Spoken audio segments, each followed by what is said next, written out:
जय श्री राम। आप सभी का मेरे YouTube चैनल अबोध बाबा जी पर हार्दिक स्वागत है। उम्मीद है आपको मेरी वीडियोस काफ़ी पसंद आ रही होंगी। अगर आपको मेरी वीडियोस पसंद आ रही हैं तो लाइक, शेयर और सब्सक्राइब करना ना भूलें।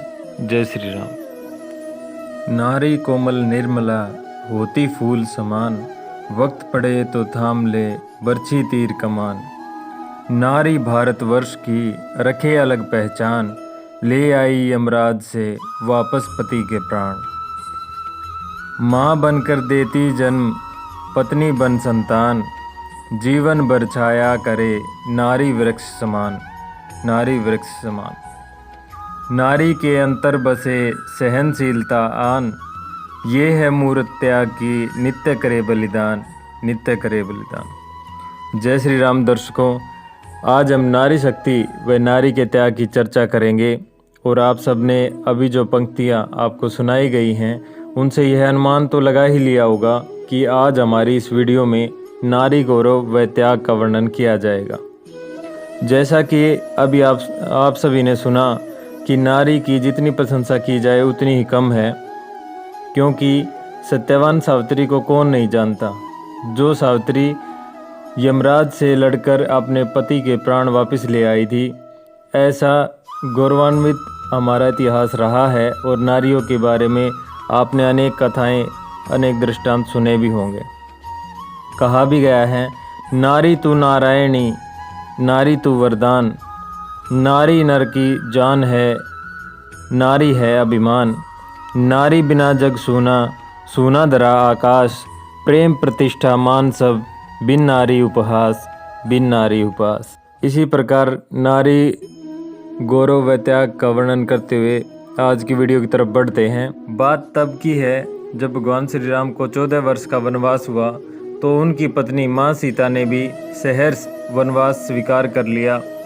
परंतु बचपन से ही बड़े भाई की सेवा में रहने वाले लक्ष्मण जी कैसे राम से दूर हो जाते। माता सुमित्रा से तो उन्होंने आज्ञा ले ली थी वन में जाने की, किंतु जब पत्नी उर्मिला के कक्ष की ओर बढ़ रहे थे तो सोच रहे थे कि माँ ने तो आज्ञा दे दी, परंतु उर्मिला को कैसे समझाऊंगा, क्या कहूँगा। यदि बिना बताए जाऊँगा तो रो रो के जान दे देगी, और यदि बताया तो साथ जाने की जिद करने लगेगी और कहेगी कि यदि सीता जी अपने पति के साथ जा सकती हैं तो मैं क्यों नहीं। यही सोच विचार करके लक्ष्मण जी जैसे ही अपने कक्ष में पहुँचे तो देखा कि उर्मिला जी आरती का थाल लिए खड़ी हैं और बोली, आप मेरी चिंता छोड़ प्रभु की सेवा में वन को जाओ, मैं आपको नहीं रोकूंगी। मेरे कारण आपकी सेवा में कोई बाधा ना आए, इसलिए साथ जाने की जिद भी नहीं करूंगी। लक्ष्मण जी को कहने में संकोच हो रहा था, परंतु उनके कुछ कहने से पहले उर्मिला जी ने उन्हें संकोच से बाहर निकाल दिया। वास्तव में यही पत्नी का धर्म है। पति संकोच में पड़े उससे पहले ही पत्नी उसके मन की बात जानकर उसे संकोच से बाहर कर दे। पत्नी का इतना त्याग और प्रेम देखकर लक्ष्मण जी भी रो पड़े। उर्मिला जी ने एक दीपक जलाया और विनती की कि मेरी इस आस को कभी बुझने नहीं देना।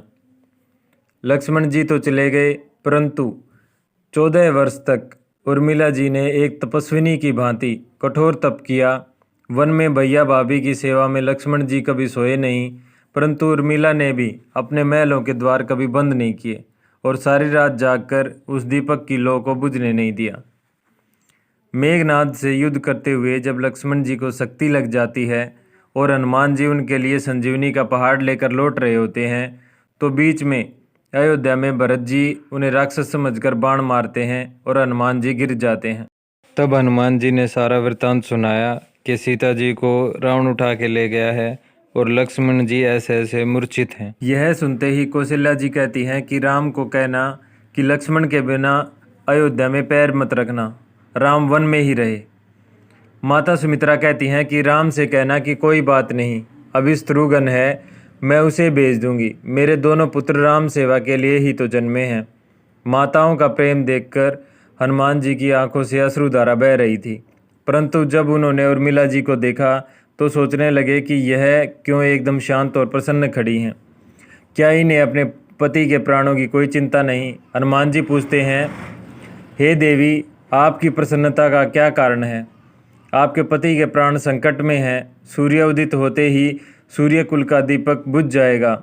उर्मिला जी का उत्तर सुनकर तीनों लोकों का कोई भी प्राणी उनकी वंदना किए बिना नहीं रह पाएगा। वे बोली, मेरा दीपक संकट में नहीं है, वो बुझ ही नहीं सकता। रही सूर्योदय की बात, तो आप चाहे तो कुछ दिन अयोध्या में विश्राम कर लीजिए, क्योंकि आपके वहाँ पहुँचे बिना सूर्य उदित हो ही नहीं सकता। आपने कहा कि प्रभु श्री राम मेरे पति को अपनी गोद में लेकर बैठे हैं। जो योगेश्वर श्री राम की गोदी में लेटा हो, काल उसे छू भी नहीं सकता। यह तो वो दोनों लीला कर रहे हैं। मेरे पति जब से वन गए हैं तब से सोए नहीं हैं। उन्होंने ना सोने का प्रण लिया था, इसलिए वो थोड़ी देर विश्राम कर रहे हैं, और जब भगवान की गोद मिल गई तो थोड़ा विश्राम ज़्यादा हो गया। वे उठ जाएंगे। और शक्ति मेरे पति को लगी ही नहीं, शक्ति तो राम जी को लगी है। मेरे पति की हर श्वास में राम है, हर धड़कन में राम है, उनके रोम रोम में राम है, उनके खून की बूंद बूंद में राम है। और जब उनके शरीर और आत्मा में ही सिर्फ राम जी हैं, तो शक्ति राम जी को ही लगी, दर्द राम जी को ही हो रहा है। इसलिए हनुमान जी, आप निश्चिंत होकर जाएं, सूर्य उदित नहीं होगा। वास्तव में सूर्य में भी इतनी ताकत नहीं थी कि लक्ष्मण जी के जागने से पहले वो उदित हो जाते। एक पतिव्रता तपस्विनी का तप उनके सामने खड़ा था, और मेघनाद को भी लक्ष्मण जी ने नहीं, अयोध्या में बैठी एक तपस्विनी उर्मिला ने मारा। राम राज्य की नींव जनक की बेटियां ही थी, कभी सीता तो कभी उर्मिला। भगवान श्री राम ने तो केवल राम राज्य का कलश स्थापित किया था, परंतु वास्तव में राम राज्य इन सब के प्रेम, त्याग, समर्पण और बलिदान से ही आया। प्रेम से बोलिए, जय श्री राम, जय श्री राम।